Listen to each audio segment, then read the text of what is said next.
So, as some of you may know, I've actually had some medical complications past 2 months, and last night was my first night actually back to work. Finally! I got a chance to actually sit down and listen to music without needing headphones, without being interrupted. I gotta say, I loved it. So what I chose last night to listen to was Jess and the Ancient Ones, and it was the new EP, Astral Sabbat. If you guys don't know, this is an occult stoner rock band. The EP, I should say, is due out February 22nd through Svart Records, and I'm not sure if I'm saying that right, S-V-A-R-T, I'm assuming Svart. It's actually 9 months after their debut album, and during that time they also put out a split 7-inch with Spain's Dead Mask. It's a 3-song EP, it totals a little more than 24 minutes, and they are a Swedish group. They recorded... Let's see, they recorded at Necromorbus Studio, and I know I'm probably going to screw this up. Tor Stjerna? S-T-J-E-R-N-A. I don't know if I'm saying that right or not. But honestly, with this band, as some of you know, The Devil's Blood had recently broken up. So if you're a fan of The Devil's Blood or anything similar to that group, chances are you're going to appreciate this a little more. And that's one reason that I like this band. It has that occultish atmosphere to it that The Devil's Blood at one point had as well. And I can't say it's got anything to do with the Ancient Ones or Lovecraft lore, which is what I kind of expected going into this. Unfortunately, it doesn't. With a name like Jess and the Ancient Ones, you would kind of hope it would. The production on this is actually pretty good. I mean, it's got a modern digital trait to it, but it also does carry that 60s, early 70s rock vibe to it. The guitars have light distortion, they sound lighter, and they do sound like a typical 60s kind of recording. The bass is actually kind of twangy. It's like a mid-level, maybe a little lighter than that. It really carries the groove of the song more than anything. The keyboards sound good as... yeah, the keyboards sound pretty good. Most of the time they come through as organs, but there are times, like the last song, where it does switch over to a piano, and that sounds just as good, if not better, in my opinion. But for the sake of the style and the atmosphere they're going for, using a typical piano sound just wouldn't work all the time. The vocals, they're all clean singing. Obviously female. And it sounds good. The only major difference is, usually like during the chorus or the more enthusiastic moments, they'll have like a little over-modulation to them. I just woke up a little bit ago. They have some over-modulation on them, or they'll have sort of like an effect like this, and it sounds pretty good during the trippier moments of the album. As far as the drums go, the snares are pushed further back in the recording. The cymbals, they're actually more up front. They sound pretty crisp. I liked them. They help to fill the music. The bass kicks, though, they're hard to pick up on. It's not that they're pushed in the back. They just kind of sound similar to the snare. They got a thud to them. And it kind of gets drowned out when the music's really tight or the pace picks up. So it can be hard to figure them out sometimes. But like I said, this is an EP. It's only got 3 songs, but again, it clocks over 24 minutes. First song is the title track, Astral Sabbat, and this was easily, hands down, my favorite, and one of the most accurate representations of what Jess and the Ancient Ones do. It's rather upbeat, but yet I found it strangely soothing in the upbeat manner. It's got very... Not very. It's got a slight ritualistic vibe to it that does kind of shift into some trippy moments later on. It's very bass-driven and really pushes the rhythm of the song, especially during the trippier madness around the 3-minute mark. It seems like it's a bass solo. I don't know. I couldn't really tell if it was or not, but honestly, it sounds pretty good either way. It lasts a good while.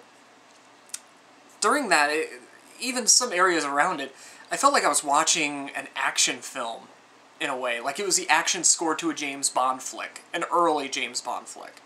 And that was just awesome.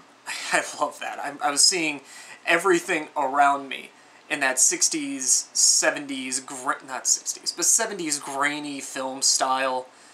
more so than the 60s, I guess I would say. But it worked out very well. It's a very suiting environment for what the band is doing. Like I mentioned, a little bit kind of thing, the vocals during the chorus kind of have that washed out effect on it. There is some overmodulation at times.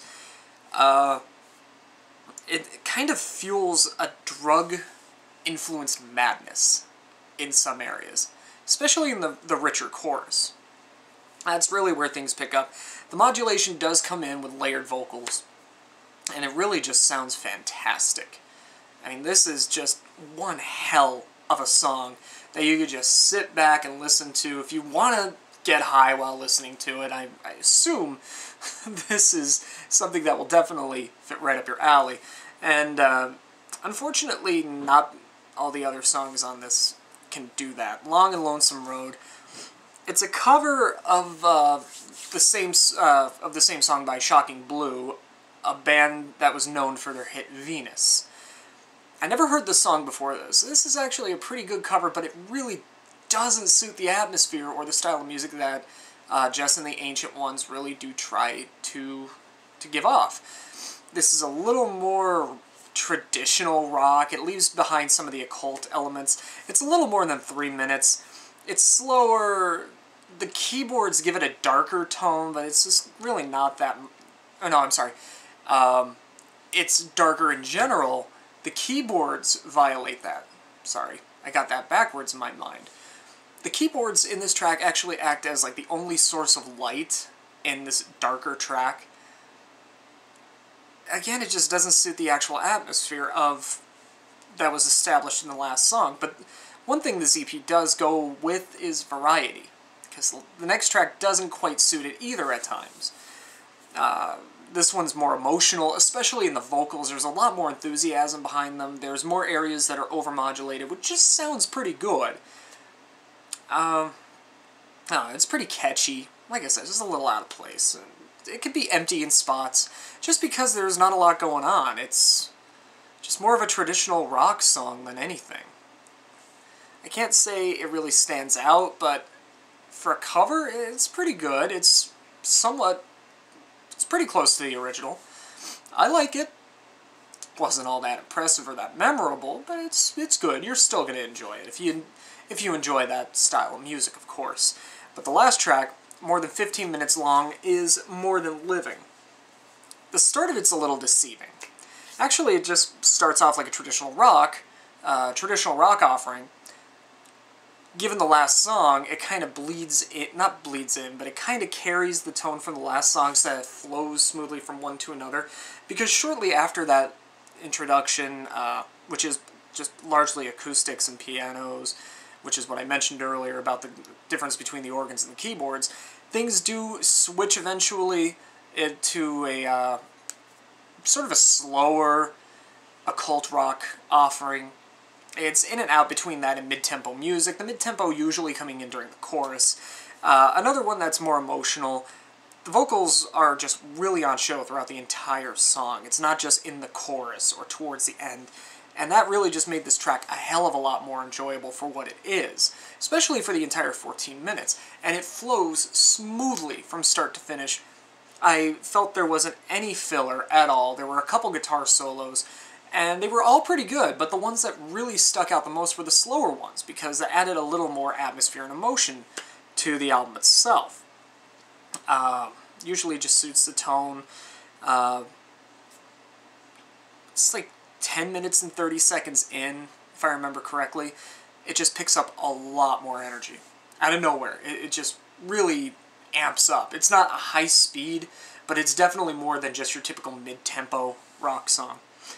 And for a 14-minute track, it does its job well. From the very beginning, it does start off deceitful, but by the end, it sounds like something that Jess and the Ancient Ones would definitely do, based on alone just the first track.